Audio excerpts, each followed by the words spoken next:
is it that festivals have become lean towards indulgence and sense indulgence, and sometimes it feels a bit over the top? You wake up with a hangover afterward. And I'm not talking about from just alcohol. I'm talking about like you've eaten too much sweet. Is that the best way to like celebrate festivals? Not at all. Yeah. So if you begin with the understanding of the significance before, then you're happy with tokens.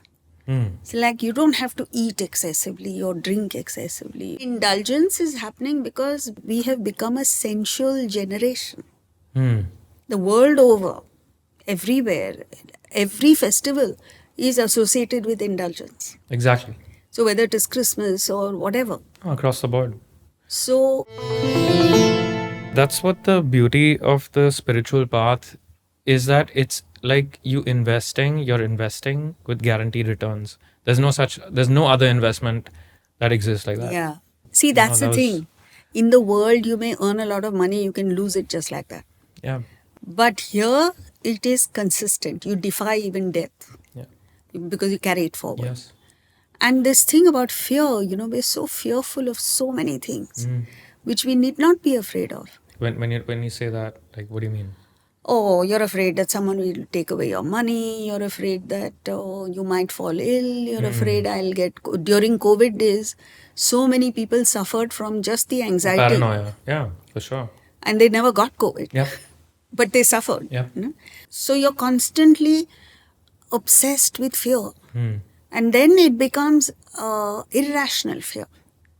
Yeah. In the beginning, at least, there is some element of rationality. After that, it becomes irrational. And then your balance goes.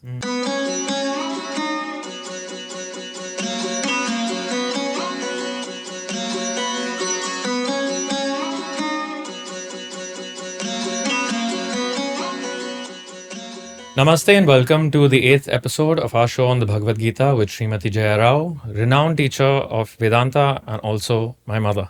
I'm your host Ajay, and Jayaji, welcome to the show again. And we're like a few days away from Holi, and I know it's a very significant festival for us. There's a lot of revelry, a lot of color, a lot of celebration. But could you throw some light on the spiritual significance of Holi for us? Yes, it's a wonderful festival. And like all other Indian festivals, it's joyous. There is a lot of cheer, laughter, togetherness, and fun. And this is how life should be, actually. But the spiritual significance is that the day before Holi is the burning of the fire, which represents, like in other festivals, the conquest of good over evil. But not just that. It's about Prahlada, who's the main character, who is the son of Hiranyakashipu, who's a demon, king of the demons. And he insists that he should pay obeisance to him and not to Lord Vishnu. And Prahlada says openly that I am a devotee of Lord Vishnu. So Hiranyakashipu tries to kill him in various ways. He puts him in a pit of poisonous snakes, he throws him off a cliff, he puts poison in his food, and the last thing, this fire, is his sister Holika had earned the principle is when you work hard, you earn a boon. So she had earned the boon of being immune to fire. So do you mean, when you say work hard, you mean when you have put in spiritual effort? Or Not you're just necessarily. In at a generic anything. sense? Yeah. Okay. Like you work hard at cricket, you become a superstar. Okay. That Got way. it. Okay. So she had become immune to fire. And Hiranyakashipu came up with this, what he thought was a brilliant idea. He said, I will set a pyre, you sit on it with this child on your lap. And you're immune to fire, so you'll live and he will die. So that represents this Holi. And what happens is just the opposite. She dies and he survives. So The message here is you may work very hard and earn power, wealth, whatever it is, material things, but they will all amount to naught if you use it for a negative purpose. Right. So that's what happened to Hiranyakashipu also. He had done tremendous tapas and he had earned 5 things because he wanted to be invincible. So he could not be killed either by man or beast. He could not be killed by day or night, indoors or outdoors, and so on and so forth. Because he attacked Prahlada. And the beauty of it is, Prahlada was too young. He didn't even know that his father was plotting against him. So he did nothing to protect himself. But he just said, I'm a devotee of Lord Vishnu. So it highlights the power of goodness. And it's there for all of us to implement and see it work in our own lives. So it's not just a story from thousands of years ago. Yep. It is something that you and I can actually implement in our lives and see the magic that unfolds.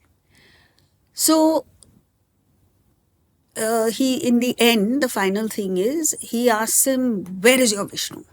So he says he's everywhere. He's omnipotent, omnipresent, so on and so forth. So this was in his palace. And he says, there was a pillar there. Is he in this pillar? He says, yes.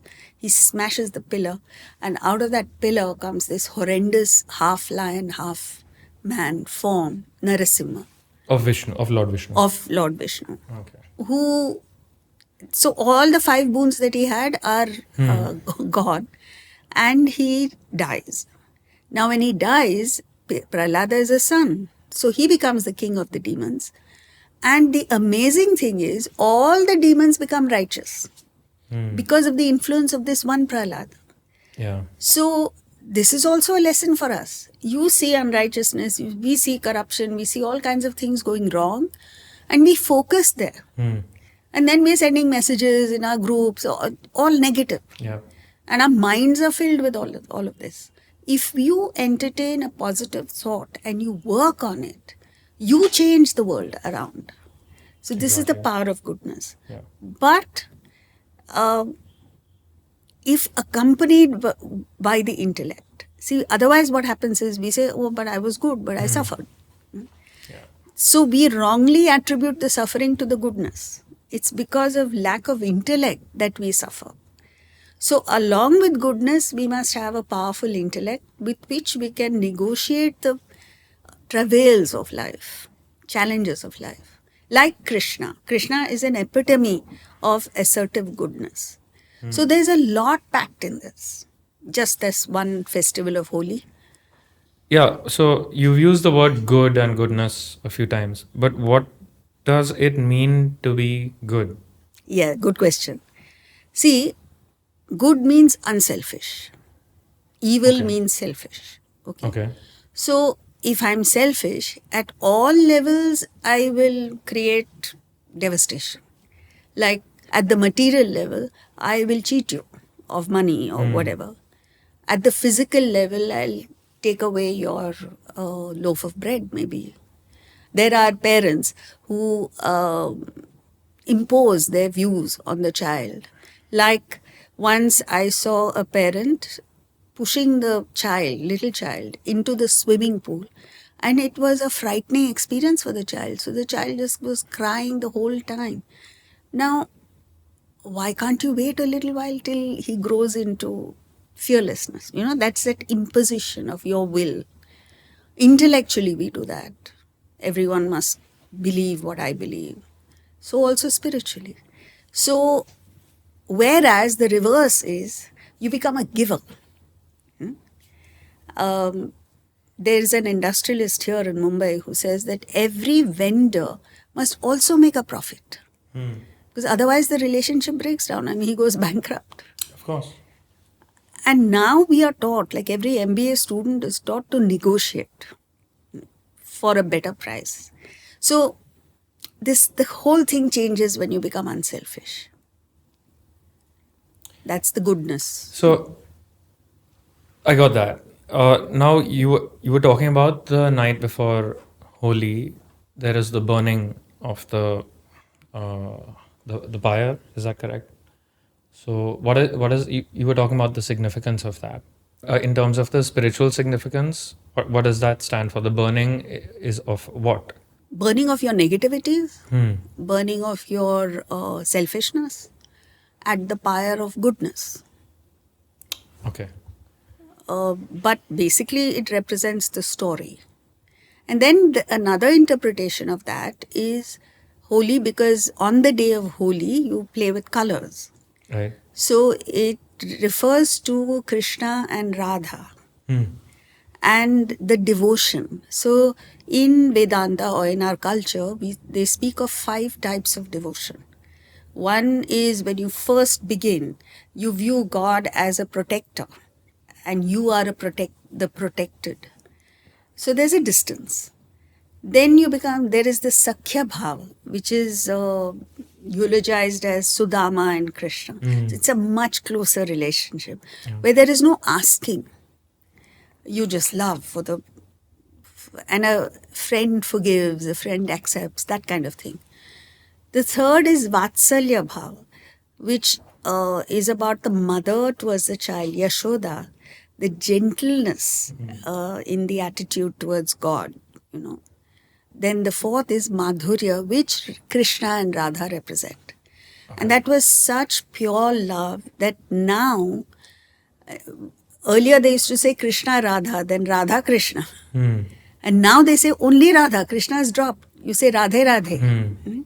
So that is the level of purity of that relationship, which we all worship, which signifies that your yearning for God must be as intense as that of a lover for the beloved. Hmm. Only then you get there. Swami Ramatirtha, who is an out-and-out intellectual, Hmm. he spoke of nights when tears used to flow because he was separate from Atman. And he would wake up with a pillow wet with tears. You know, that kind of intensity, if you have, then you get to God.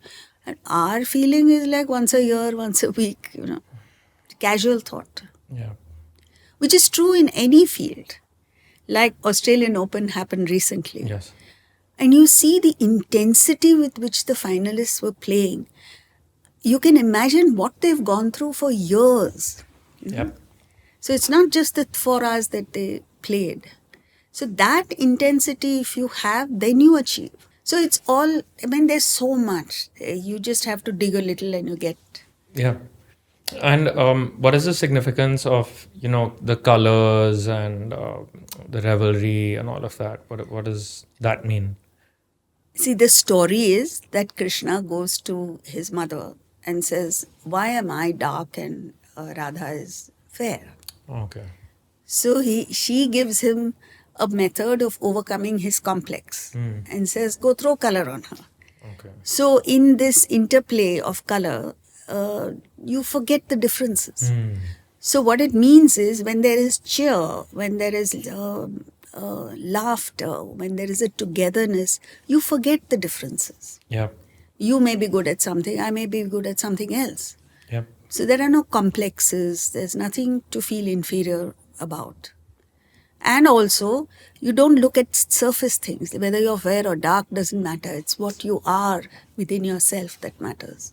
Not just at a physical level, but even the emotional level. I think there is a need in relationships to accept people as they are, right? Absolutely. And I think this aspect of the colors and being able to, at some level, see through them, right? To understand who the person is in his or her essence. Yes.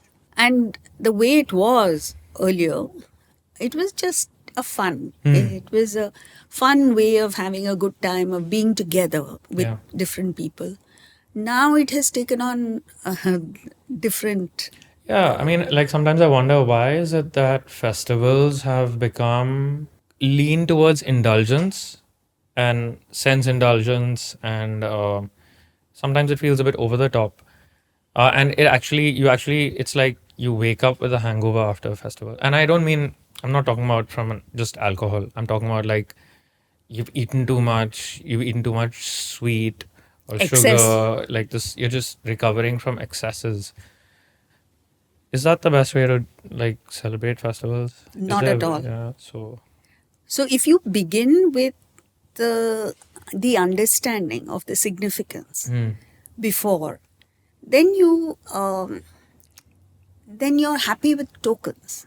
So like you don't have to eat excessively or drink excessively or Yeah. But at the and same this time, indulgence is happening because we have become a sensual generation. The world over, everywhere, every festival is associated with indulgence. exactly. So whether it is Christmas or whatever. Across the board.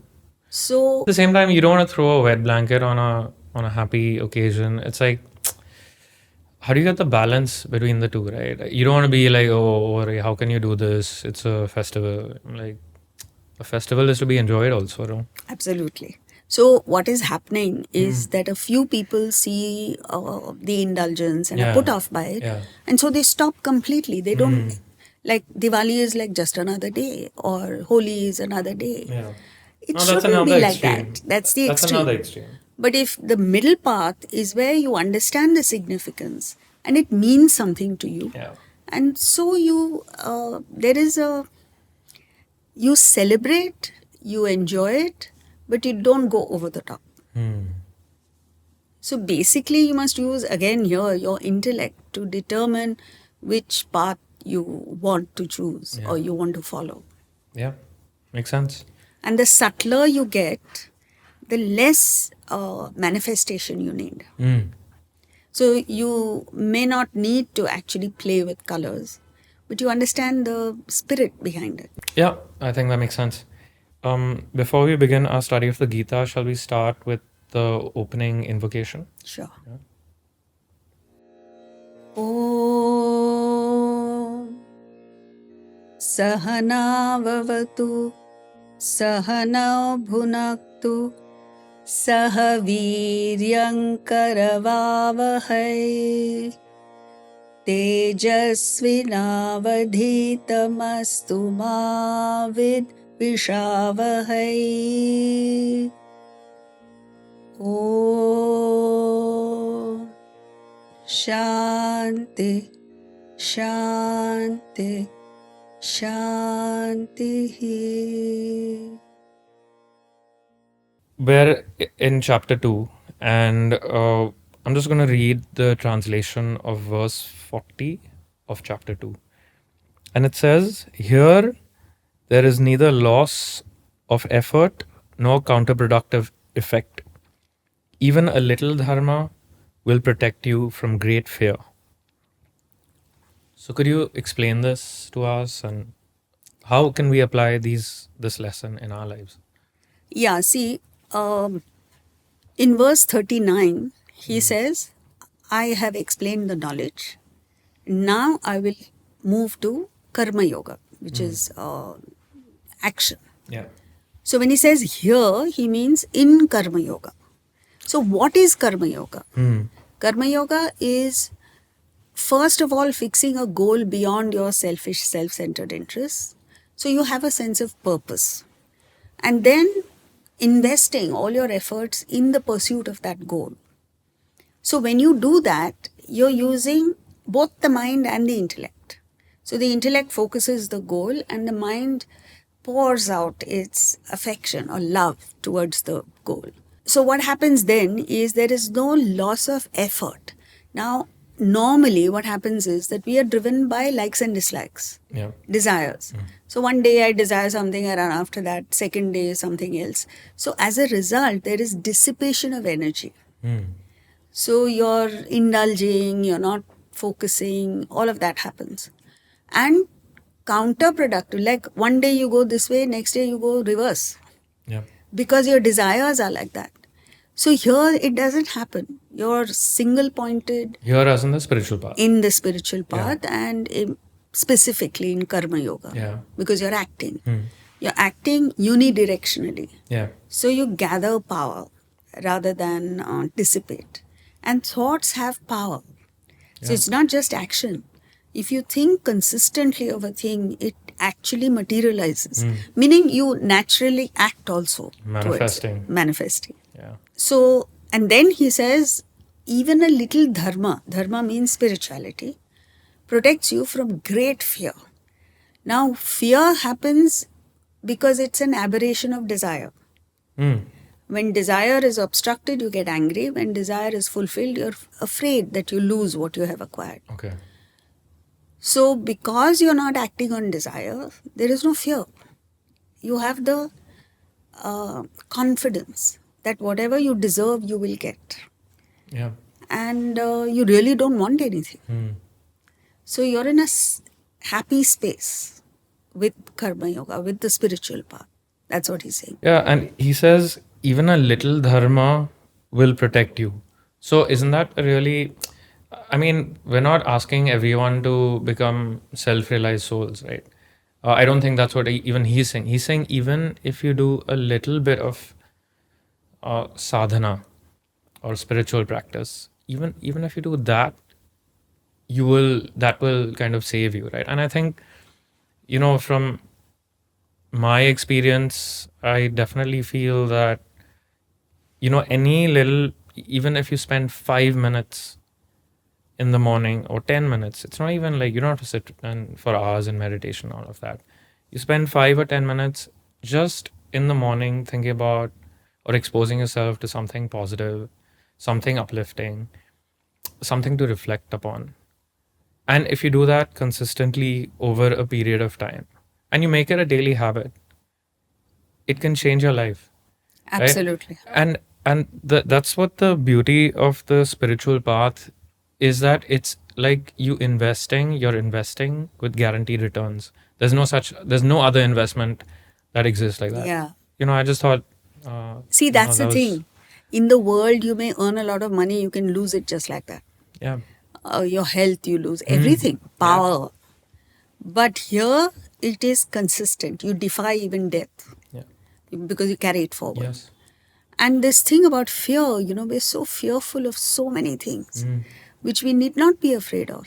So this So like what? When you say that, like what do you mean? Oh, you're afraid that someone will take away your money. You're afraid that you might fall ill. You're afraid during COVID days, so many people suffered from just the anxiety. Paranoia. Yeah, for sure. And they never got COVID. Yep. But they suffered. Yep. So things like this, you're afraid your son-in-law will take away something. So you're constantly obsessed with fear. And then it becomes irrational fear. Yep. In the beginning, at least, there is some element of rationality. After that, it becomes irrational, and then your balance goes. So it's very important to keep doing the right things in life, so that you have that foundation of goodness that protects you. Nothing else protects you. Yeah. And it's like you said, you've mentioned it many times on the show before. It's like insurance, right? Absolutely. You can't drive your car without insurance. And, just this daily practice, whether I'm saying it doesn't need to be listening to our podcast. Like I'm saying, even to you viewers, I'm saying I'm not talking about our podcast. I'm not trying to sell our podcast. No, that's not the thing. I'm saying even reading something positive, and or listening to something uplifting, and it doesn't need to be people, like it can be a bhajan, it can be an invocation, it can be chanting of the Gita, whatever it is that floats your boat, right, at some level. Even a thing like the Australian Open final. Yeah. When you heard them speak, So good, right? it was so positive. Yeah. They did not say anything negative about anyone. They included Nadal in that. Yeah. They had a sense of humor. That's what happens. You develop a sense of humor when you're positive. Yeah. And, the fact that Djokovic said, I came prepared with a speech for win and loss. Yeah, that was funny. And that shows his total objectivity. Like he knew he could win, he could lose. It's okay. Both ways it's okay. Yeah. And after the match, you felt good for a whole day after, Yeah. So positivity has a power which we don't tap into, and it's incredible. And and like you said, you don't have to like read volumes of stuff. It's I think one thing is listening and reading, And another thing is reflecting on it. And some people say, "Oh, I read this chapter of the Gita in like 2 days." No, but how much of that have you really absorbed? How much of that have you really reflected on? How much of that are you putting into practice in your daily life, right?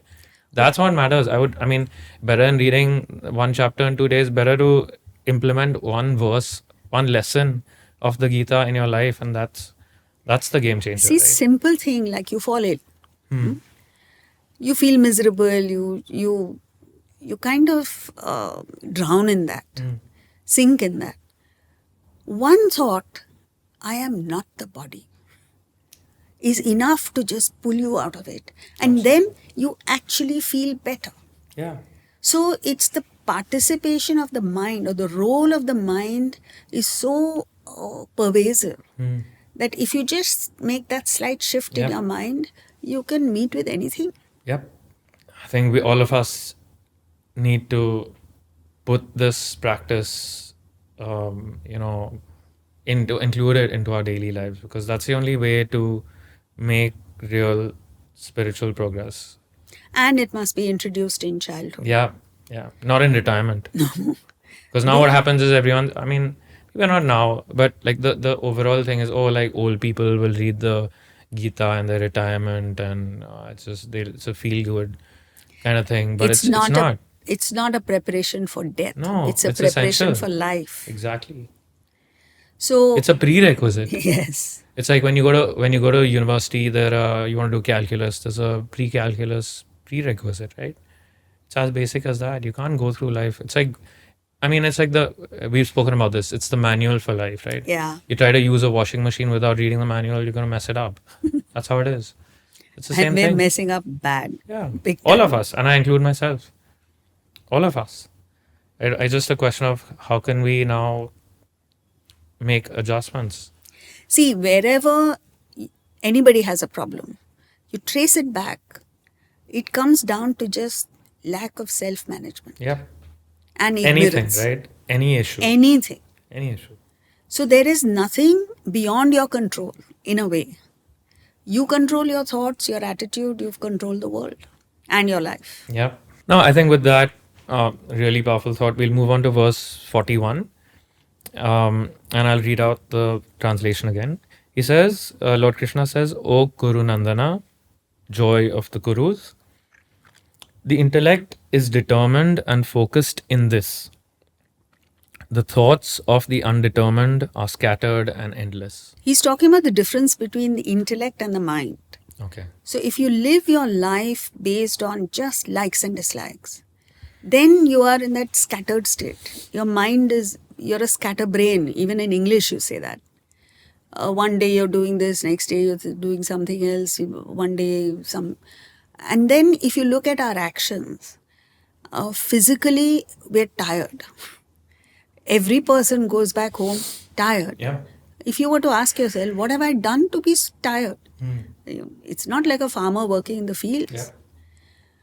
Second is, there is no enthusiasm, there's no excitement about life. Even teenagers, school children come back saying, I'm bored. So that boredom, because of which we look forward to Friday evenings and not Monday mornings. Yeah. Third is that you are stressed out. Whatever you do, you're in stress.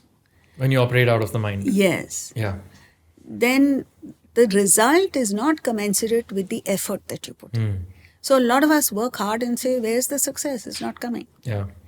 We don't realize we are working against ourselves. And then at the end of it all, you should be a happier person, right? That's Absolutely. not happening. So when you work unselfishly, you fix a higher goal, you become energetic. Like, in the movie Gandhi, in that salt satyagraha, he was walking so fast. And by then he was in his 70s.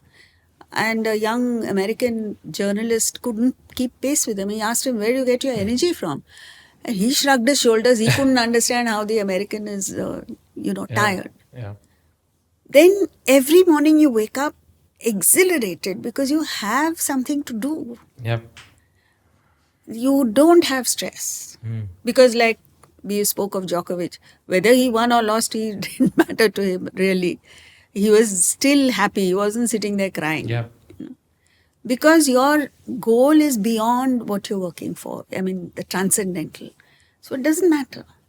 Sometimes you win, sometimes you lose. In the world, it's okay. And most importantly, your desires reduce. You evolve spiritually. When you operate out of the intellect. Yeah. So in the verse translation is very simple, but it has a depth. Yeah. Yeah. So I think, with that, we've come like towards the end of today's today's episode. You want to take us through some of the key learnings for today? I'll point out a few and then Yeah, you can, sure. yeah. So one is, the significance of Holi as a festival is to focus on the positive and kind of burn the negativity within you, right? Is there more that anything you want to add to that? Just the power of goodness. Yeah. When you think of Prahlada, it inspires you because it's just goodness, pure goodness. Yep. And that has an impact on people around you. Purity. Christ also said, "Blessed are the pure in heart, for they shall see God." It insulates you, right, from Yes. the shocks and knocks of the world at some level. And you don't even see negativity. Hmm. You don't know what is happening. It's good Yeah. that it's out of your world. The second is the verse that we spoke of. How it makes a difference when you operate with the mind and the intellect. And third, when you have a higher goal. Yep. And also the importance of, making spirituality a part of your everyday life, right? Like where he says, just even a little dharma. Yes. Yeah, I think, that kind of wraps it up for us. Shall we close with the invocation? Yeah, sure. Yeah. Om Purnamada Purnamidam Purnat Purnamudachyate Purnasya Purnamadaya Purnamevavashishyate. Om Shanti Shanti Shanti. Okay, thank you so much, everyone, for joining us for this week's episode. I hope you've enjoyed it and you've benefited and you've got some food for thought. If you, as always, if you have any questions, feedback to share, please do post it in our comments, and we'll be happy to address those questions later on in our recordings. So until next time, have a great week. See you soon. Bye. And happy Holi. And happy Holi. Yes, happy Holi in advance.